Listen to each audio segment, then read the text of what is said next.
Well, thanks, Mayor. So 2016, so much has changed in 8 years. What's the biggest change that you've seen as a leader of Sacramento in these 8 years? Well, let's remember back in 2016 that the city had just voted to approve the Golden One Center and Save the Kings. We approved the big expansion plan for the Convention Center, Community Center Theater, and we had tremendous momentum to uplift the economy in Sacramento and create more jobs, industry, more culture, more art, more music. And despite a pandemic that really slowed things, if not shut things down for a while, over the last 8 years, we have continued that growth in Sacramento. We've continued that momentum. I mean, the creative economy is booming like never before.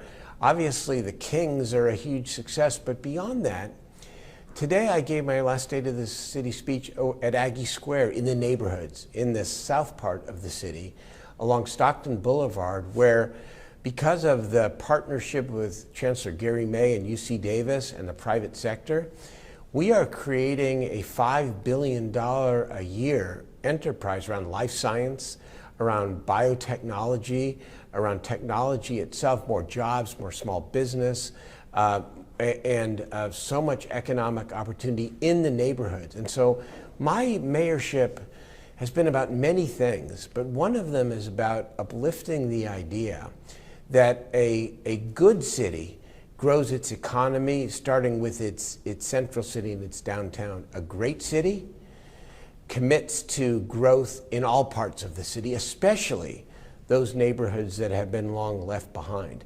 And Aggie Square is a great example of what we can do if we sort of set aside our differences. There's nothing wrong with differences, by the way. It's all the way we handle them. And we actually come together on an important vision for the people. I tried to, in the speech today, reflect on some of the lessons I've learned over 8 years and certainly over the last 30 years. You know, one of them is that if you don't stretch, you never get as far as you could have gotten on behalf of the people, even if it's painful. So I talk about homelessness and the fact that I never promised I would solve homelessness, but I think I might have given that impression. And we've leaned in as a city like never before, and it's been tough, and I've been kind of a lightning rod for a lot of different people in the city who want the problem solved. And so ask myself, was it worth leaning in that aggressively? And my conclusion is that in some ways, when you're a leader, you have no choice but to lean in and take some of the hits, because look at how far we've gotten. A 41% reduction in unsheltered homelessness in the city and county of Sacramento, while the statewide average went up. We started with less than 100 beds, now we're up to 1,300 plus a night. We now have a city department focused exclusively on this. We've helped 25,000 people from unsheltered to housed. And so think about what would have happened if we had not leaned in. That's one example. It's economic development, inclusive economic development is another example. We've got a very tight city budget. But I asked the question, can we afford any longer in the future to not invest in safer streets for our neighborhoods where too many pedestrians and bikers are being injured and killed because of the fact that we haven't had enough money to invest in safer roads and streets? Can we afford to not set aside money for economic growth on Del Paso Boulevard or Franklin Boulevard or Northgate Boulevard? And I want the city to take the foundation that has been laid over this last decade that says we're more than just a proud center of public service, a government town. We are becoming a national city. I mean, Money Magazine, Forbes Magazine, they all say we're one of the top cities in the country to live. Our foodie scene is ranked now 3rd in the country. We're getting so many accolades, and there's this hunger and desire to build a more cosmopolitan city that must be inclusive of every neighborhood. And if we're going to do that and we're going to reach those goals, then we're going to have to take some more risks ourselves. We're going to have to figure out how we create permanent sources of public investment in infrastructure in our neighborhood so that we can have more Aggie Squares. You know, this city is great, and it's also a work in progress. And I just hope that we do not retrench, that the next generation of leaders continue to see Sacramento as a place that creates more opportunity, more fun, more vitality for the people of this city. You definitely light up when you talk about some of your accomplishments and some of the things. Like you're lighting. There's a light about you, Yeah. and you can see your pride beaming. You brought up a lot of issues that I want to talk about. So let's start with homelessness. So Mason's going to play an interview you did in 2016 with Edie. It's 1 minute, and I want you to look at Mayor Steinberg in 2016, right after you're elected, talking about homelessness. And I know homelessness is one of your big focuses. You know, I believe homelessness need not be hopelessness. We know what works. We just don't yet have the capacity to do more of what we know works to help more people. I don't need extensive studies to tell me that if somebody is out on the street for a long period of time, they are dealing with either mental health issues or serious substance abuse issues. And so we know what works. It's intensive outreach, it's case management, it's services, and it is permanent housing. And I am going to make this a priority. I have to make this a priority. We have to make this a priority because it not only is the humane thing to do, but if we're going to create riverfront access, if we're going to develop the riverfront, Or downtown, or many other areas. or many other areas, Yeah. we have to do better. Has anything changed? Well, aside from the fact that I had a lot less gray hair back then, actually a lot has changed. But I stick by every word I said back in 2016, that homelessness need not be hopelessness. It's a problem that has grown not just in Sacramento, but in our state. And if we do the right thing, it will get better. And by the way, that's no longer just a statement that I made at the beginning of my mayorship. We now have some objective results that actually show that by increasing our bed capacity from less than 100 to 1,300 a night, so we have alternatives. By partnering with the county, our partnership is not perfect, but by partnering with the county and working with them to provide more of the mental health and substance abuse services, by actually elevating this issue and putting more effort into it, by leading the big city mayors, as I did in 2018, to get the state to fund cities for homeless directly, which they never had done before. We've experienced between 2022 and 2024 a 41% reduction in unsheltered homelessness, while the state average went up 8%. Now, it's not a declaration of victory, because there's still too many people out on our streets. And yet, I believe that over these last 8 years, I have followed through, we have followed through, and we've laid a foundation for something even better. I think, you know, I look back reflectively.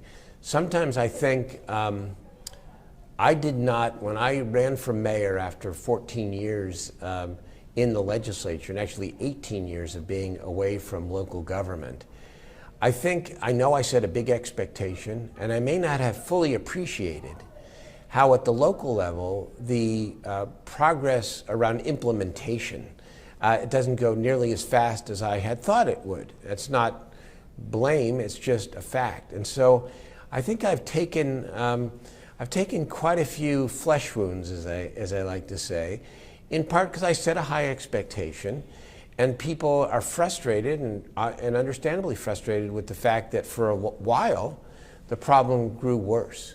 But now it's getting better. And though in 8 years I did not solve the problem, nobody has. I know that we are on the right trajectory because we are committing to two things.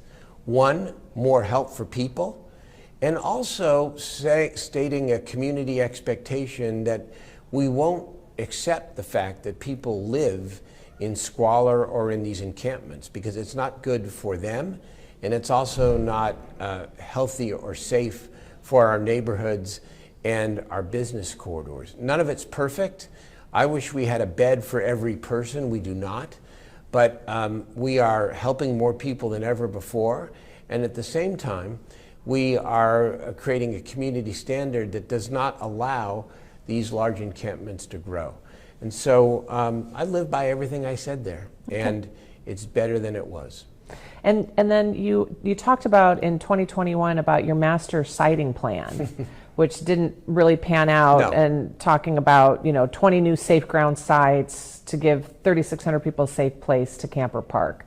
Do you want to talk about your siting? So a lot of trial and error, and we hit some walls.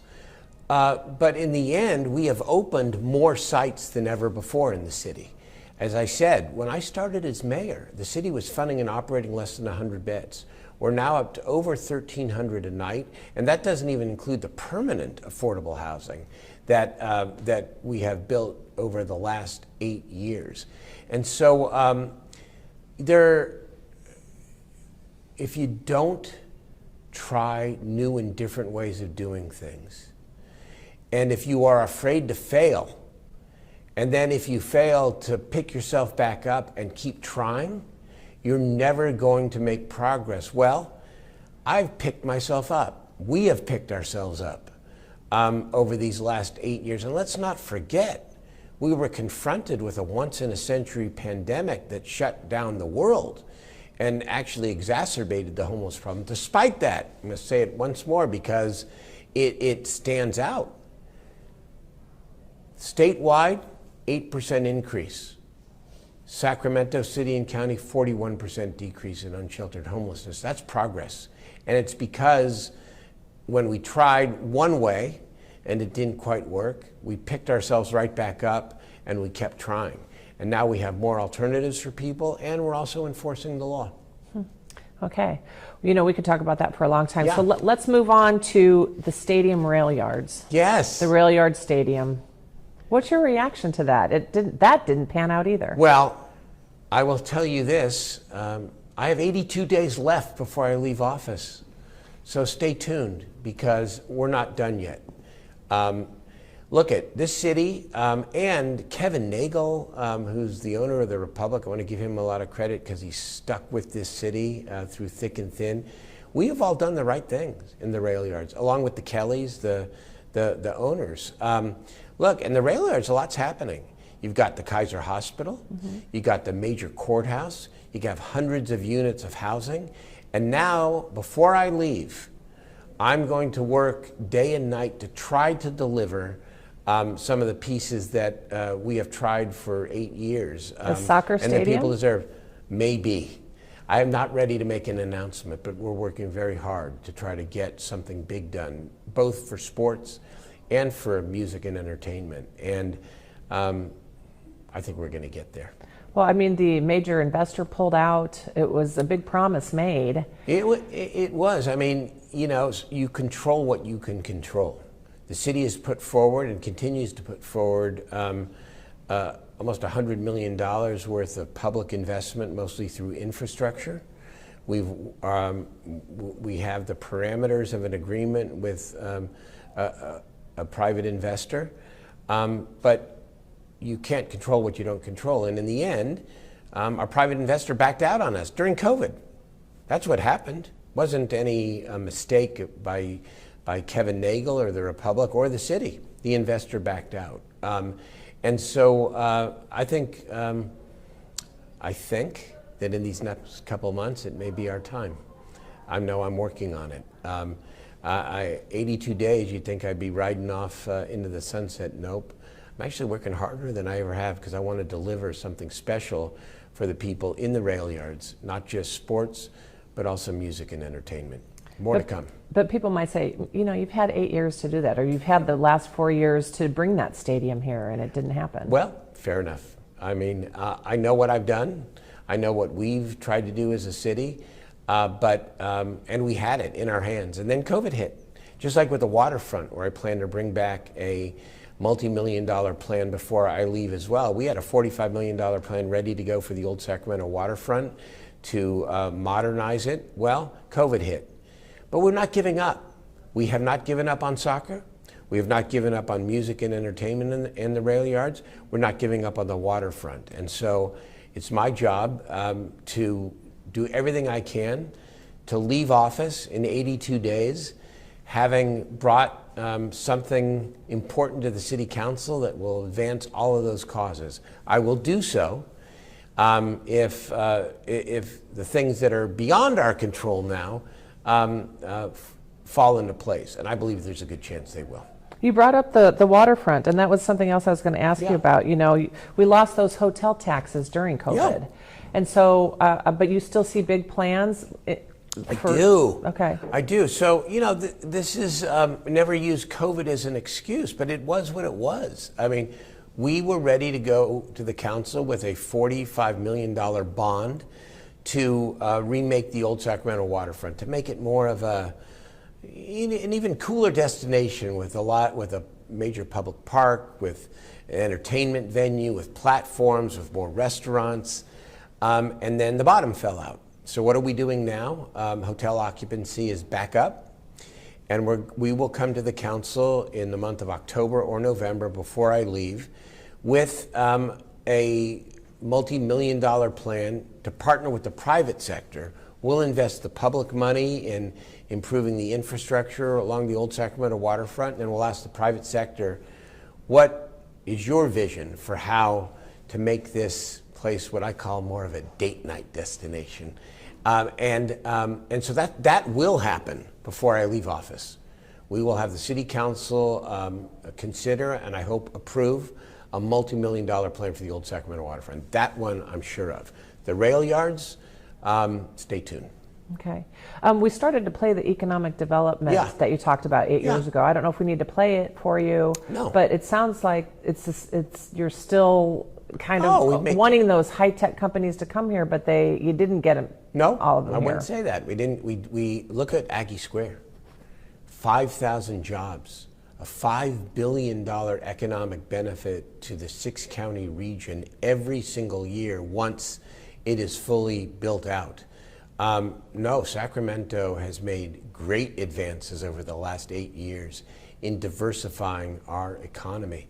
And it's not just Aggie Square, but that's probably the best example of putting billions next to an economic investment. But the city is changing in so many ways, and it's not just technology. You know, one of the great areas of advance over these last 8 years has been what I call the creative economy and tourism. We put more city money through the federal COVID relief funds into the creative economy than any city in the country. And it's bearing fruit. We're seeing the benefits. Not only do we save a number of the great arts organizations that were on the verge of going under during COVID because obviously nobody could go out or go to shows or go to museums, but we are seeing art and culture boom in every single part of the city, and we're becoming a city of music and music festivals. Look at this month and next month, Aftershock, and the Country Music Festival, and we're now changing our city laws so that more up-and-coming musicians can play in restaurants and bars and create a much more dynamic and sort of from the bottom-up music scene. This is all advanced in big ways over the last 8 years. And I always say that, you know, people point to Austin, South by Southwest. We're creating our own version of Austin when it comes to art, the creative economy, theater, and music. And we put real money into that. And what about downtown? There's the talk of getting the workers and getting people back to downtown after COVID. Like, where are they? Well, the governor asked and ordered that they come back 2 days a week. But I think there's a recognition that we are never going back to the way it was. And that's both hard, but it's also an opportunity. Because downtown should always be more than just a place for people to work. Our vision of downtown, and it's happening in real time, over time, is that Sacramento, downtown Sacramento, should be a place for people to live. We've got more housing of all kinds going up in the central city than ever before. Our food scene, I said, third in the nation when it comes to the way that the experts view our food scene. The restaurants, but also the festivals and the music. And we're just starting. We need more destination amenities. Why not West Capitol Mall as Museum Row with lots of housing where we celebrate the great culture and diversity of Sacramento. The downtown has gone through some really hard times and continues to, but it's also in some ways flourishing. You come downtown or Midtown on a weekend evening when there's something going on, it's pretty exciting. And so the state workers are never coming back 5 days a week. And that requires us, I think, to think differently and to be creative about how we re-envision a downtown where people live, where people play, and where people eat. And that's already happening. Sounds like a job for the next mayor. Oh, of course. But, there's another lesson of leadership, is that the job of a leader is to lay a lot of foundations and plant a lot of seeds, and then to get as far as you can. And in 8 years, you never fix all the problems. But your foundation, if it's strong enough, it allows the next leader or set of leaders to then take that and to go even farther. And I've always known that about leadership. I said in my speech today that in the 1990s, when I was a young assembly member, I promised to fix the mental health system. Well, it's not fixed, but guess what? As a result of leaning in, I led the effort to pass the millionaire's tax in 2004, $31 billion of funding for public mental health that has helped tens of thousands of people. And so, it's from my faith, we always say it is not your job to finish the task, but neither are you free from desisting or from doing your part to take it as far as you can. And that's what leadership is. And that's what I think I've done in extraordinary times. The title of my speech this morning, The Arc of Change in Extraordinary Times. And these were extraordinary and challenging and very productive. I do want to play one clip. Go. The immigration one, because I think you'll find this very interesting. It's obviously from 2016, and it's what she asked you about immigration and the sanctuary city. So let's play this one. A lot of discussion right now about sanctuary cities and what immigration might look like under the Trump administration. What are you expecting? Well, a couple thoughts. First of all, I really found it offensive back in 2008 when Mitch McConnell said that his number one goal was to assure Barack Obama did not succeed. I thought that was wrong. And so as much as I am dispirited and unhappy with the election of Donald Trump, I think we have an obligation to hope for his success. And so my view is that we work with him where we can, and we fight him where we must. If he comes forward with a strong infrastructure package, for example, that benefits Sacramento, then we work together. But on issues of immigration, on issues of civil rights, we give no quarter. Well, let's talk about specifics there. Specifically, where in immigration do you feel like you may have a challenge? Well, I think if he follows through on a campaign promise to deport millions of people, including law-abiding people, including dreamers, young people who came to this country, quote, undocumented as infants, who are now going to school or going to college, we're going to fight that. My basic view of politics is this. On most everything you compromise, because that's the nature of trying to get something done. The one exception are people's civil rights. You don't compromise people's civil rights. And I just know too much about history and World War II, and there are too many examples where people turn their backs or turn the other way. And when it comes to fundamental civil rights for law-abiding people, and I'm talking about immigrants, undocumented immigrants, I'm talking about Muslim Americans, we're going to stand for people, and we're going to stand for and with people. I stand by all of it. Yeah, I mean, we could have a Trump presidency again. Oh, God forbid.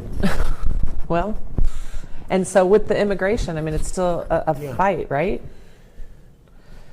Yes, that's why this election is so important, why I'm going to be leading a group of Sacramentans to Reno in the month of October to do our part to walk the precincts and make the phone calls and try to help Vice President Harris and Governor Walz win the state of Nevada and win the presidency. We all have to do our part.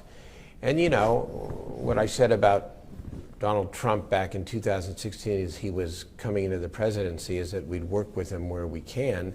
I mean, that always is the right thing to say and do. I think it's fair to say that when it comes to threatening the very nature of our democracy, it turned out a lot worse, and it turned out a lot worse. And so we're going to work really hard to make sure that, do our part, small part, to make sure that he doesn't get back into the White House. But regardless, Sacramento on immigration, I feel the same in 2024 as I did in 2016. I said this today in the speech. We have a lot of these mural unveilings. It's one of the exciting parts of Sacramento, part of our creative economy. And so I've been saying, and I shout it to the rooftops wherever I can, I'm so proud of the city for many things. But maybe I'm most proud of the city. Why I'm most proud of the city is the way we treat immigrants and refugees, and people who are scared and vulnerable, especially in light of what's going on now in the country with what these people are talking about Haitian immigrants in Springfield, Illinois. Awful, horrible ways to dehumanize human beings. In Sacramento, I say, when it comes to our murals, we paint murals to bring people, we paint walls to bring people in. We don't build walls to keep people out. And that to me is a basic Sacramento value, and I'm proud of it. And just one last question. How do you rate yourself for your 8 years as mayor? Oh my God. I think it is, you know, Churchill said, I always loved it, history will treat me kindly because I intend to write it. I don't think I intend to write my own history here. I think it's for others to judge. I know I have my critics. I know that I came in with high expectations that I set myself, and in part because of where I came from. I know we've had some really challenging and difficult times, and I know I made my share of mistakes. And at the same time, I know that I helped keep this city together, not only during the pandemic, but during the rightful racial reckoning around George Floyd and Stephon Clark, that I have governed in a way that helps bring people together. And I've helped with all my colleagues, because nobody does anything alone in the community, I helped advance this city in some profound ways. The reductions in unsheltered homelessness, the increased amount of housing, one of the first cities in the country to eliminate exclusionary zoning in single-family neighborhoods so that we could build more duplexes, quadruplexes, and provide more opportunities for young people who want to choose to stay in Sacramento. We're growing a modern economy, so much more. And so I'll leave it for others to judge. As for me, I know I gave it my all, my head and my heart, and I'm going to leave proud, not just of my effort, but really proud of my city. A city that took me in 40 years ago when I moved here from the Bay Area via Davis Law School, and made my home here, raised my family and my kids here. I love this city, and I'm grateful to it for giving me the chance to serve for so many decades. Thank you. Thank you, Michelle. Yeah.